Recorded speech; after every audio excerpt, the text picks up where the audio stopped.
سبحان اللہ، کیا بات ہے جی محمود بھائی. ماشاءاللہ. سلمان بھائی، یہ جو آپ پڑھتے ہیں اب دل چاہتا ہے ساتھ دینے کو، ہوتا ہے نا کبھی، بس ساتھ دینے والا 7 دفعہ تو سوچتا ہوگا. کیوں؟ اصل میں یہ ان کا انداز جو ہے نا، میں عرض کرتا مجھے در. اب نعت خان جو آپ بھی پڑھتے ہیں ماشاءاللہ، وہ پتہ ہوگا. اب کون اٹھائے گا مائک؟ اچھا کیوں؟ ناظرین کو بھی ہوتا ہے نا سمجھ ہے نا، سر. اس لیے میں کیوں کروں. اصل میں یہ جو اوپر سے اسکیل بہت ان کا اسکیل ہائی ہے. کون سا نمبر ہے؟ شاید سی ہوگا.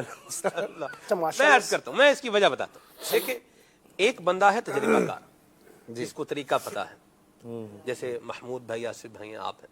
آپ لوگ پڑھیں گے تو آپ ایک طریقے سے پڑھیں گے، آپ کو پتا ہے اس کو کہاں سے شروع کریں گے، کہاں جائے گا.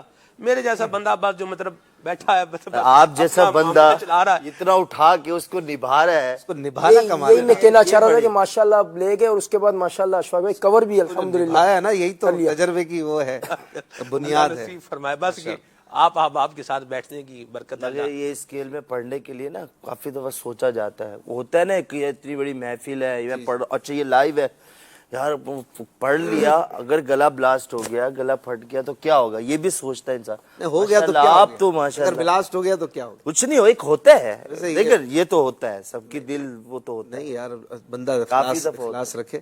اور اچھا، گلا بلاسٹ ہونا یہ بھی ناظرین کے لیے عجیب سی بات ہوگی. یہ کیا بول رہے ہیں؟ اس کا مطلب بھی بتا دیں. گلا پھٹ جانا، یعنی پڑھتے پڑھتے گلا پھٹ جانا، آواز بیٹھ جانا، یہ کہ آپ نہیں اٹھا پائے.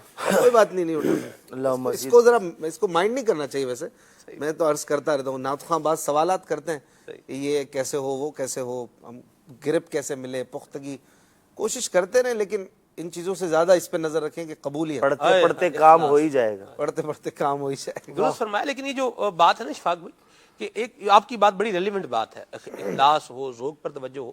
لیکن ایک غور طلب بات یہ ہے کہ مجھے جس بات میں ذوق آ رہا ہے، باقی لوگوں کو بھی اس بات میں ذوق آئے، یہ ضروری نہیں ہے. تو ہمیں یہ بھی دیکھنا ہوگا کہ ہم کس محل میں. اکیلے بیٹھے ہوئے تو آپ جیسے مرضی پڑھ رہے ہیں، جو جس طرح پڑھ رہے ہیں وہ ٹھیک ہے، وہ شاید تنہائی. لیکن جب ہم کسی اس طرح کے جیسے انوائرمنٹ ہے، جیسے پروگرام کر رہے ہیں، تو اس میں پھر طریقے سے ہوگا تو سب کو ذوق ملے گا، اپنے کو بھی ملے گا انشاءاللہ. بالکل. یہ جو بات ہے وہ تو خلوت کی، اور اس طرح ظاہر ہے جب ایک پروگرام ہے یا کوئی ایک محفل ہے، اس میں معاشرتی تقاضوں کو بھی دیکھنا پڑتا ہے. درست فرمایا. ایک